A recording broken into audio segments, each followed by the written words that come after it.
My name is Nickel, oh Nickel, and this is one of the weirdest things I've seen happen in a game of Overwatch in a long time. A hacker actually was able to take one of the units from the Overwatch Retribution event, the Heavy Assault character, and actually bring them into a competitive match of Overwatch. And that's what you're looking at right now. And it's not only just the Heavy, we actually get to see that person play the Assassin as well in game. Before we break this down and start talking about this, I just wanted to remind you guys that there are only 2 days left before the giveaway ends. All you have to do is subscribe to the channel and confirm it via the link at the top of the description. And if you're watching this in the future, you can subscribe for any future giveaways that we happen to have. If you guys missed the video yesterday, definitely check it out. It's a bunch of really strange glitches that happen in Fortnite. There's a link at the top of the description, as well as a reminder where I let you guys know that this week I'm actually going to be gone for a few days. So we're going to have James filling here on the channel. I just wanted to remind you one more time for anyone that happened to miss yesterday's video. So for the videos he takes over for, definitely try to show him some love. And when I get back to the normal schedule, that's when we'll announce the winner for the giveaway, because it'll actually end while I'm not here. But anyway, let's just jump into it. This is one of the craziest topics we've talked about in a long time. Okay, so originally Game Watch Today was the one that told me about this, and the first time I saw this was in an article by dbltap.com, where they just basically wrote saying that a Korean Overwatch player hacks a game to play Talon Heavy Assault from Overwatch Retribution. Obviously, we know now at this point that it's a lot more than just the Heavy Assault. It's a few of the others as well, but apparently this was all seen in a stream by Shin Alpha J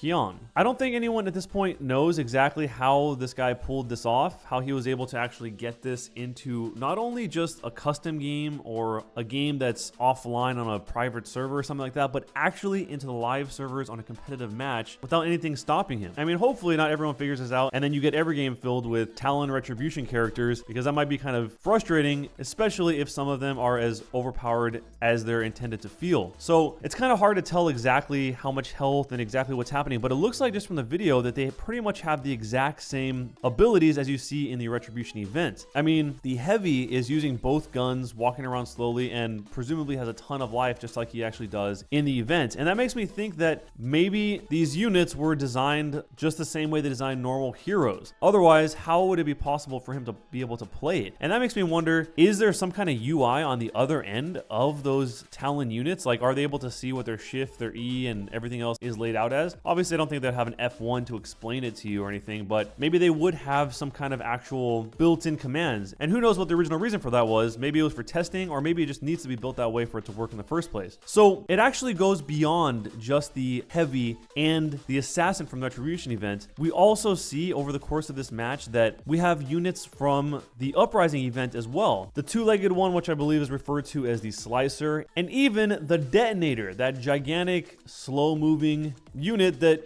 essentially just explodes. He actually plays as that in the game. And what's interesting is you can actually see them in the kill feed, but when the streamer Alpha hits tab, that player who's switching through all these different PVE units is just blacked out. So obviously there's no portrait image for all these different units, so it's just a black screen. On top of those four, we also have him playing as just the Trooper. One thing I was really hoping for is if one of those units actually got play of the game, so we could see what that would look like up close. Because for a lot of this, the Orisa player Alpha that's following them around doesn't get to see every single thing. We only get to see from the perspective of a player looking at them, not obviously as first person from the person who's doing this. So there are so many questions just based on that alone. But the closest thing we can get to that, to the experience of having kind of like a play of the game to see more about them, is actually when the Orisa player Alpha dies, he makes his kill cam go into the hacking player while they're as the Assassin. And we can actually see how the Assassin's moving around and what it's doing. And it actually looks like it's moving just as fast and just as sporadically as in the actual event. I mean, the Assassin's running around on Junkertown, even dragging its claws into the ground like it would in the normal event. So this is pretty mind-blowing to see this actually happen. If you are one of the people that figures this out, I would definitely discourage against using this in a competitive match, because that seems like one of the fastest ways to get banned. Even the streamer Alpha here, it looks like they actually report the guy at the end of his match, even when they were on the same team, which of course makes sense. There are certain points where it seems like he doesn't really know what to do with these certain units, like when they're right about to push the payload through the first gate of Junkertown, the Assassin is kind of just idle, going around back and forth, and pretty much every single time this guy dies, it seems like he switches a unit out to try something else. So So that also makes me wonder, how exactly would he be doing that? Does he have a little command prompt on the side of his second screen where he just switches it out every time? I mean, I know in a lot of other multiplayer games, like even Grand Theft Auto 5, for example, if you try to even attempt to connect to the multiplayer servers and you have any mods on, or mostly any mods on, you'll pretty much automatically be banned. At least that's from what I understand. But I don't think that Overwatch has a system built like that because they probably didn't anticipate anyone to be able to figure that out. It's also really interesting to see that this happened at such a high skill rating. So it wasn't like somebody took an extra account and brought it on a really low level and experimented with this. They actually took this presumably on their main account and just wanted to see how this all played out. I mean, at this point, maybe the guy's already banned. The one thing that I wanted to see more of is exactly how did they make the detonator work in this? Because there's one point where the Orisa respawns and the detonator comes out very slowly behind her. And when she drops off, the detonator drops off too. But it's not like in the Uprising event where the detonator can't control going forward. Clearly, the detonator can control its movement because it stays behind Orisa's barrier for a little while. But then ultimately ends up getting headshot, according to the kill feed, by a damage boosted Soldier 76. So we never even get to see the detonator explode itself, but I'm assuming that the option maybe was there for it to just explode and then that was an automatic reset where he would come back and be able to spawn as the next unit, which he ended up choosing the Trooper, I believe.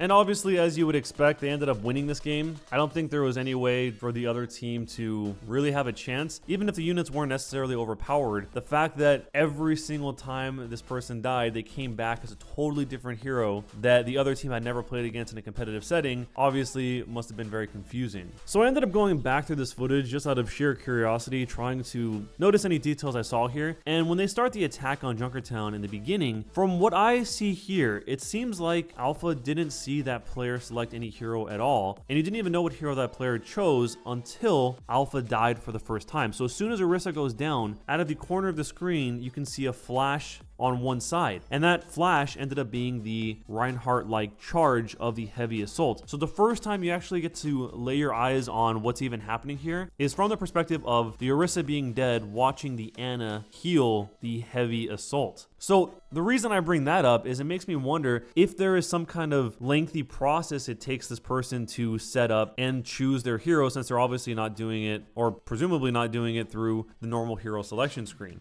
Or if that's not the case, maybe they were just doing that to prevent everyone reporting this person at the same time. Maybe they assumed if everyone's in the middle of the fight, they wouldn't be able to get reported as fast. I don't know. There's a lot of questions here because this thing is such a strange situation we've never really seen before. Okay, I was about to end the video, but I went back even further and I cannot believe I didn't notice this. In the very beginning, there's actually a moment before the Orisa gets knocked down and the Ana is healing the heavy, where the hacker actually chooses the training bot as an option to play as. So in the very beginning, he's actually looking at that. For some reason, it just didn't register to me when I was looking at it, that he's actually looking at a training bot and then switches into what looks like Junkrat's tire.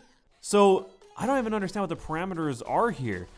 He can clearly be more than just PVE units only from Retribution or PVE units only from Uprising. It looks like he can be anything he wants. You don't really get to see the training bot move around very much, so maybe that's one that he doesn't have as much control over or control over at all. But clearly this guy has some kind of system to pretty much use whatever he wants in a competitive game. One of the things that people have talked about forever is the whole full-on boss mode, more so than a boss mode kind of like you see with the Heavy and the Retribution event, but having something that's huge, like a massive size enemy that you have to do like a raid for example, where you get a full team of 12 people to try and take out this one giant-sized boss. I mean, this was nothing that was ever official, just a lot of the fan talk and thinking of cool ideas, but it's something that I've heard a lot over time. But can you even imagine what that would be like if this guy were to get a hold of that massive unit that would take 12 characters to take out on their own?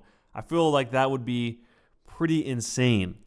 Obviously, nothing like that exists. This is just hypothetical talk, but then again, before today, none of this existed either. So based on the fact that we actually see him using all these characters, including the training bot, there's probably some other really interesting thing that you could use that I'm just not even thinking of. But what do you think will be the weirdest thing you could see in a competitive game of Overwatch that you haven't already seen here? Or is this pretty much everything? I'm really curious to see what your guys' thoughts are on all of this. But anyway, let me know what your guys' thoughts are down below in the comments. If you guys enjoyed this video, definitely leave a thumbs up. Don't forget to subscribe to the channel and check out the video that came out yesterday. I would really appreciate it. If I don't get to hear from you guys from now until I return back to the videos, definitely show James some love love in the videos over the next couple of days, especially the ones on the weekends. It will be hugely appreciated. But either way, thank you guys so much for watching, and I'll see you next time.